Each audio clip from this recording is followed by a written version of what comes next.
"We're heading in a new direction," Evan announced, his voice crisp through the conference room speakers as 50 pairs of eyes darted between his face on the screen and mine at the table.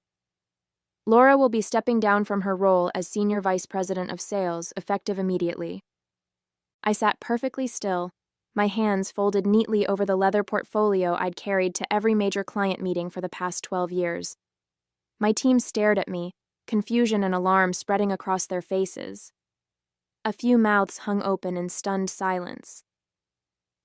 "Jenna Coleman will be stepping into a strategic leadership role," Evan continued, gesturing to the young blonde woman sitting beside him, who offered a bright, Instagram-ready smile to the camera.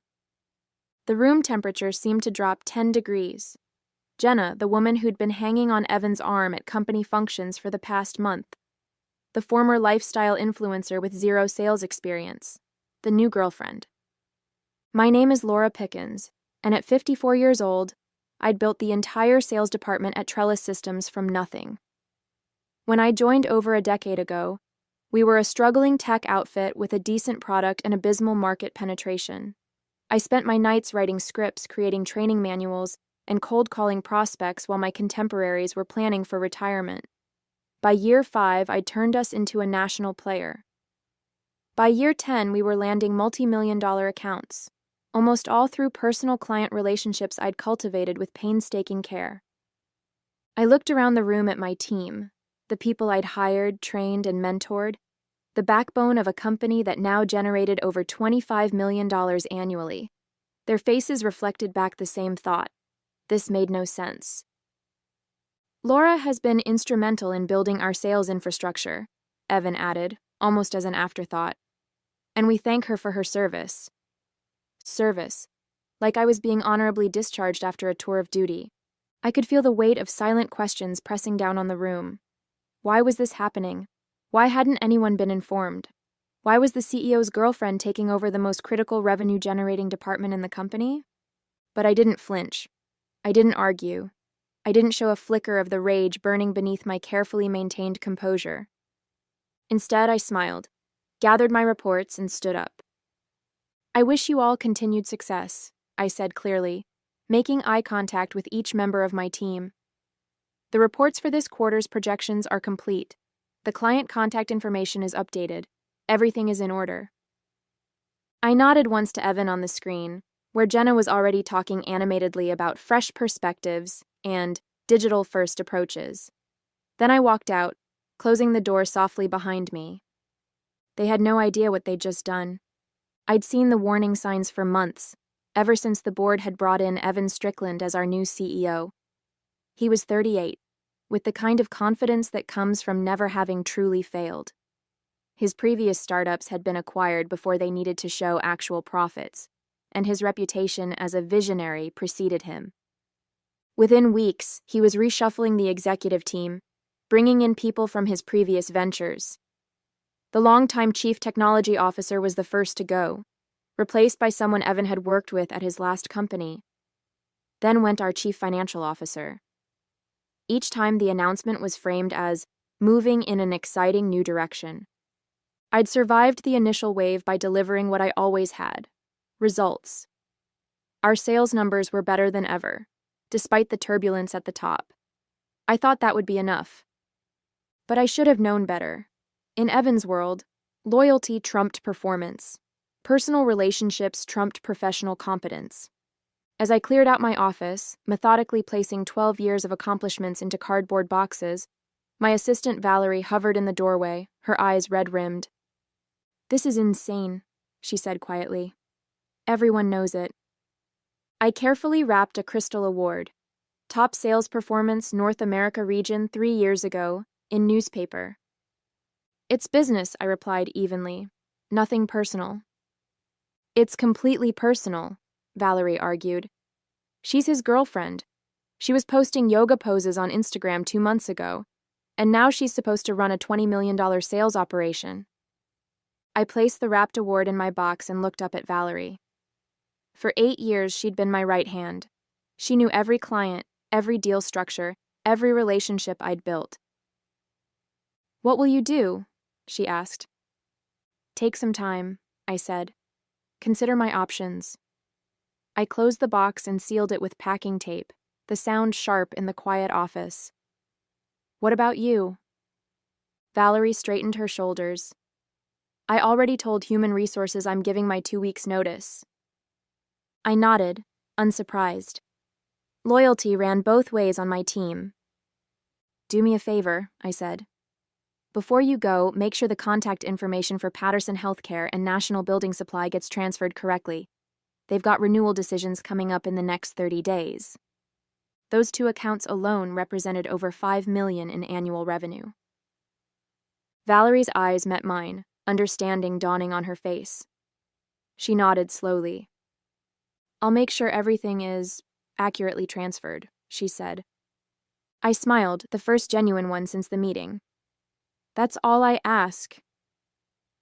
What Evan didn't understand, what he couldn't possibly comprehend, was that my client relationships weren't attached to the company. They were attached to me.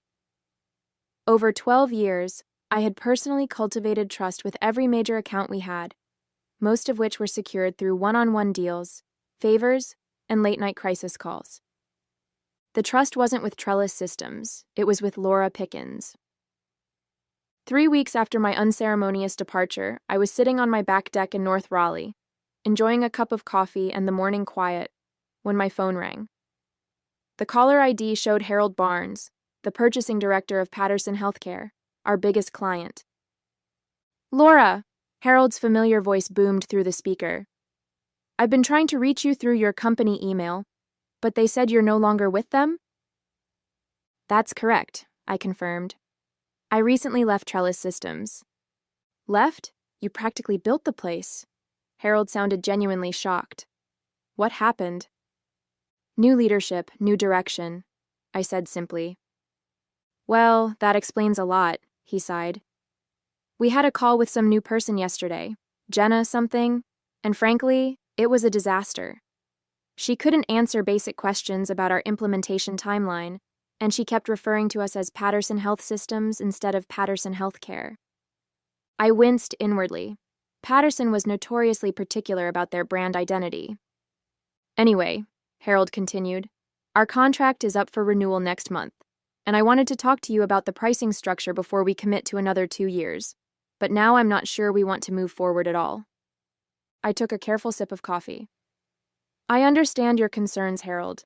You need a partner who understands your business. We need you, Laura. You've pulled our bacon out of the fire more times than I can count. Remember when our system crashed during the Medicare audit last year? You had your technical team on it within 20 minutes, on a Sunday. I remember, I said. So what are you doing now? Taking some time off? I hesitated, then made a decision. Actually, I've been considering some opportunities. There's a company called Meridian Technologies that's been persistent in their outreach. Meridian was a rising competitor to Trellis, with a similar product suite but a more innovative approach. They'd been trying to hire me for years. Harold was silent for a moment. Meridian, huh? They've pitched to us before. Solid product, but we went with Trellis because of you. I understand, I said neutrally. Would you... Harold paused. If you were to join Meridian, would you be handling the Patterson account? I imagine that would be part of the discussion, yes. Another pause. Then, interesting. Our IT director has been pushing for us to explore alternatives anyway. Maybe we should hold off on that renewal with Trellis, see how things develop. After I hung up, I sat looking at my phone for a long moment. Then I scrolled through my contacts and selected a number I'd saved but never called. Hello, this is Laura Pickens, I said when the call connected. I believe your CEO, Gregory Wilson, has expressed interest in meeting with me. I'd like to schedule that conversation now. The dam was about to break, and Evan Strickland had no idea what was coming. The offices of Meridian Technologies occupied 3 floors of a gleaming glass tower in downtown Raleigh. As I rode the elevator to the executive suite, I reflected on how different this was from my early days at Trellis, when we'd operated out of a converted warehouse with temperamental air conditioning and a coffee machine that worked only on Tuesdays. Gregory Wilson, Meridian's CEO, was waiting for me himself, a courtesy that spoke volumes after Evan's dismissive treatment. In his early 60s, Gregory had the confident bearing of someone who'd built his success brick by brick, rather than through flashy acquisitions. "Laura," he said warmly, extending his hand. "I can't tell you how pleased I am that you finally returned our calls." "Timing is everything," I replied with a small smile. His office had a wall of windows overlooking the city. As we sat down, I noted the framed photos on his desk. Family pictures, not the vanity shots of celebrities and influencers that had begun appearing in Evan's office. "I'll be direct," Gregory said. "We want you to build out our enterprise sales division. You've created something remarkable at Trellis, and we've been watching your work for years." "And what exactly would that role entail?" I asked, though I already had a good idea. "Executive Vice President of Sales and Client Relations. Full autonomy to build your team. Equity in the company. And," he leaned forward slightly, "the freedom to bring in the clients you believe would benefit from our platform." There it was, the unspoken understanding that I would bring my relationships with me. "That's a compelling offer," I acknowledged. "We're prepared to be competitive on compensation as well," Gregory added, sliding a folder across the desk. I opened it and carefully masked my reaction. The number was significantly higher than what I'd been making at Trellis, a place where I'd repeatedly been told I was at the top of the pay band for my position. "I'll need to review this in detail," I said, closing the folder. "Of course," Gregory nodded. "Take your time, but I should mention that we're particularly interested in expanding in the healthcare and construction sectors. I understand those were areas where you had some significant wins." Patterson Healthcare. National Building Supply. Together, they represented over $5 million in annual revenue for Trellis. "I had some success there," I confirmed modestly. Our conversation continued for another hour, during which Gregory outlined Meridian's vision and growth strategy. It was refreshingly substantive, focused on product development and client success rather than buzzwords and vanity metrics.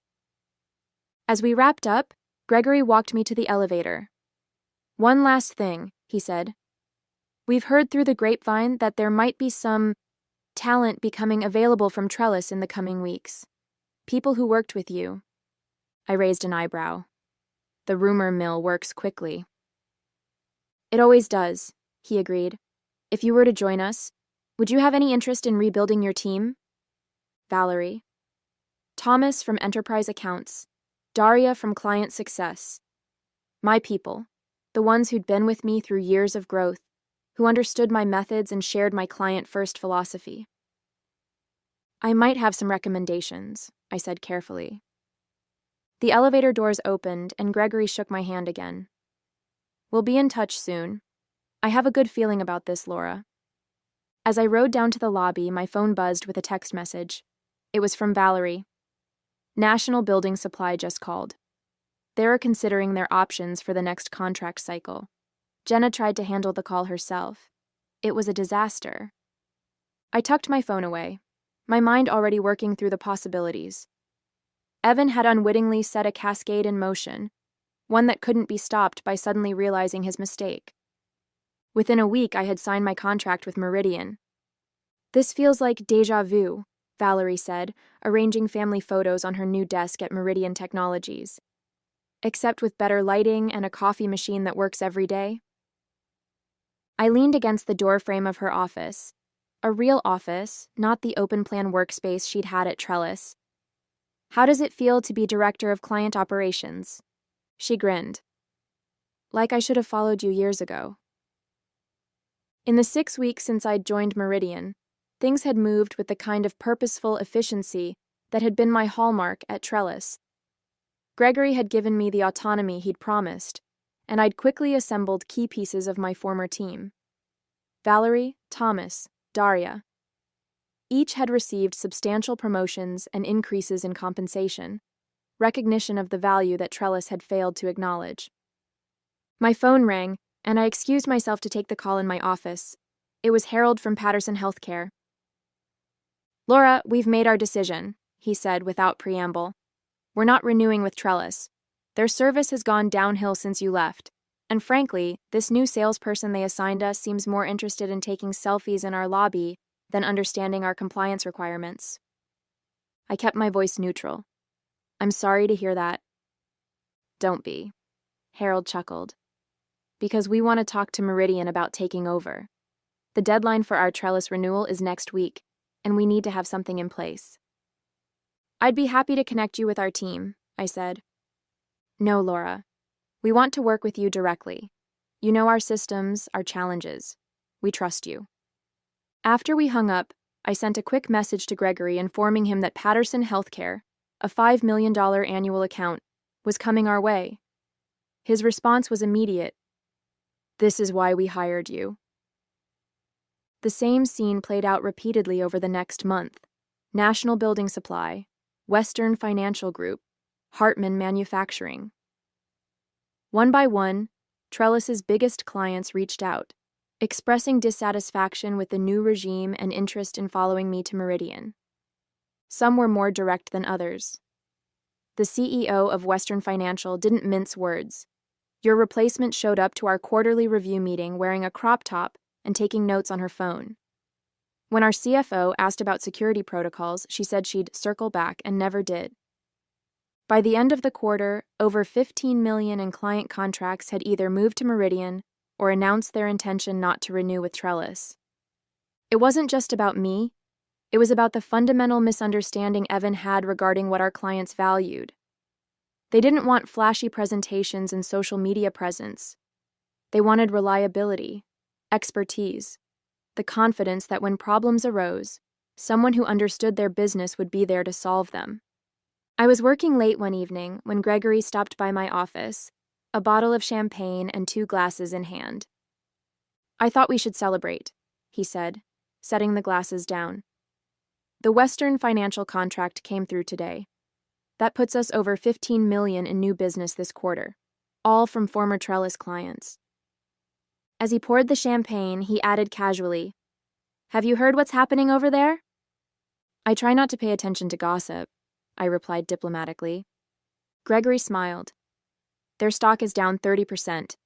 There's talk that the board is meeting next week to discuss leadership concerns.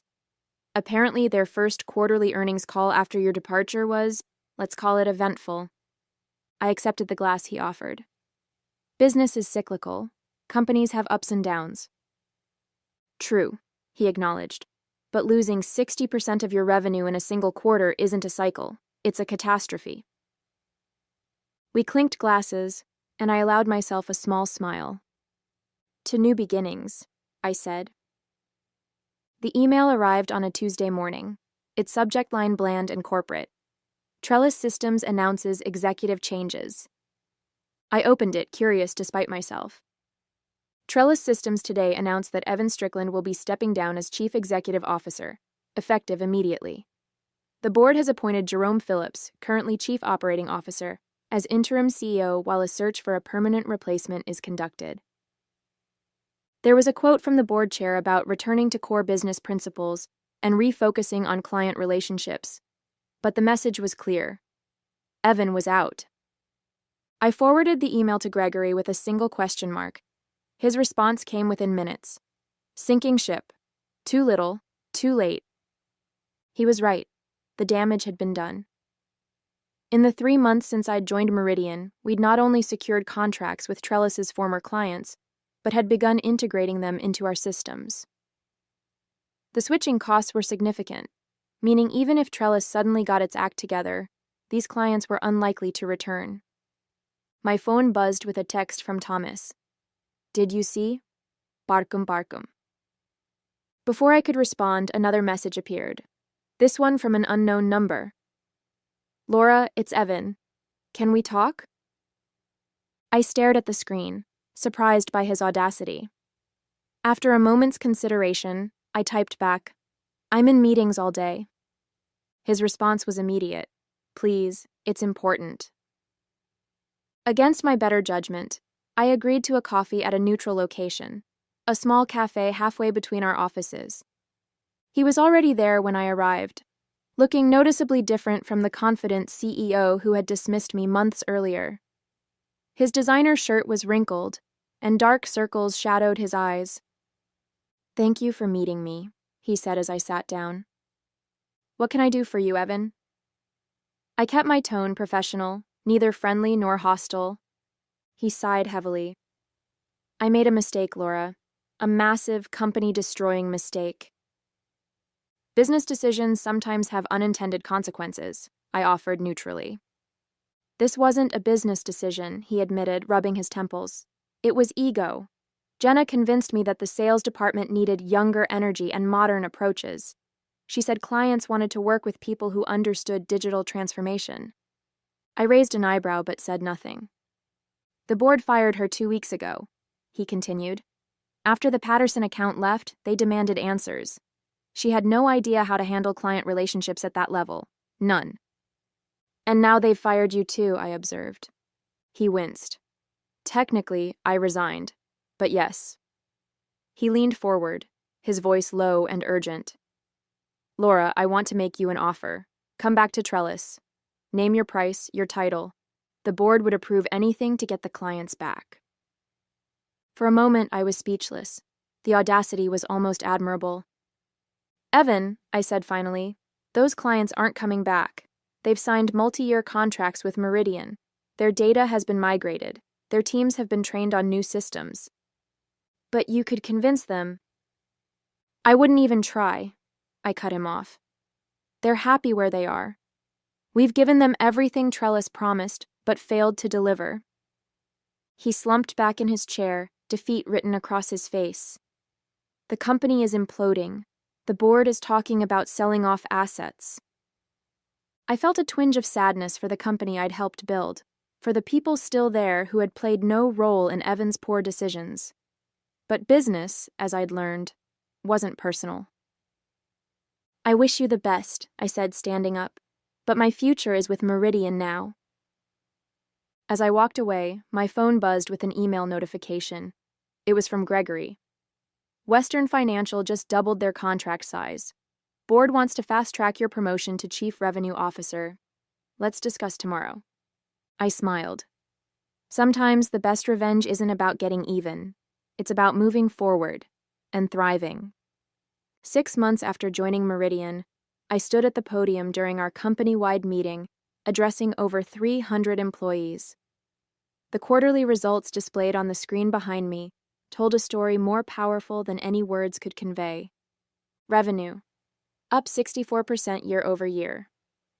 New enterprise clients, 17, 12 former Trellis accounts. Client retention rate, 98%.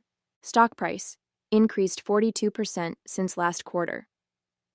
"These aren't just numbers," I told the assembled team. "They're the result of a fundamental philosophy, that business is built on relationships, expertise, and trust, not trends or personalities." From my position on stage, I could see my core team in the front row: Valerie, Thomas, Daria, and the others who had followed me from Trellis. Behind them were the new hires we'd brought on to handle our explosive growth, eager faces ready to learn the methodologies that had proven so successful. Today, I'm pleased to announce that Meridian has been recognized by Industry Standard Magazine as the fastest-growing enterprise software company in the Southeast, I continued, pausing for the applause that erupted. "This achievement belongs to all of you." After the meeting, Gregory pulled me aside, a newspaper folded under his arm. "Have you seen this?" he asked, handing it to me. The business section headline read, "Trellis Systems acquired in fire sale, stock down 78% from peak." The article detailed how a larger competitor had purchased the struggling company for a fraction of its former valuation, with plans to absorb its technology and eliminate redundant positions. "I heard they're closing the Raleigh office entirely," Gregory said, "consolidating operations at their headquarters." I handed the paper back to him. "That's unfortunate for the employees." "Not all of them," Gregory smiled. "We've received over 40 applications from Trellis staff in the past week. Seems word has gotten around about our culture and leadership." I thought about the people I'd left behind, the ones who had built Trellis alongside me but hadn't been able to leave when I did. Tell HR to prioritize those applications, I said. There are some very talented people there who deserve better. The annual technology conference in Charlotte was always a significant event in our industry. Companies showcased their latest innovations, executives networked, and partnerships were formed. This year, Meridian had the largest booth on the floor, a reflection of our new status as a market leader. I was speaking with a potential client when I noticed Evan Strickland across the hall. He wasn't representing any company. His name badge simply read consultant. Our eyes met briefly, and he quickly looked away, moving deeper into the crowd. Later that evening at the conference dinner, I found myself seated at the same table as Jerome Phillips, Trellis's former COO who had briefly stepped in as interim CEO before the acquisition. "Laura Pickens," he said, extending his hand. "I have to say, your departure created quite the cascade effect." "Business evolution," I replied diplomatically. "Companies adapt or they don't." Jerome chuckled. "That's one way to put it. Another would be that Evan Strickland made the costliest mistake in the company's history when he replaced you with his girlfriend." I took a sip of water. "How are things post-acquisition?" "Brutal," he admitted. "Most of the executive team is gone. The acquirer kept some of the development staff, but that's about it." He leaned in slightly. "Between us, Evan's reputation is shot. He's been trying to land another CEO role for months, but no board will touch him after the Trellis implosion." I nodded, but offered no comment. "And Jenna," Jerome continued, shaking his head, "last I heard, she's back to posting lifestyle content on social media. Her brief foray into corporate leadership didn't make it onto her profile." As dinner concluded, Jerome handed me his card. "If you ever have openings at Meridian, I'd love to talk. Some of us learned the hard way what happens when you discard the wrong person." I tucked his card into my jacket pocket. "I'll keep that in mind." Looking around the elegant ballroom filled with industry leaders now eager to partner with Meridian, I couldn't help but smile at the irony. My greatest professional success had come not from climbing the corporate ladder, but from being unceremoniously pushed off it.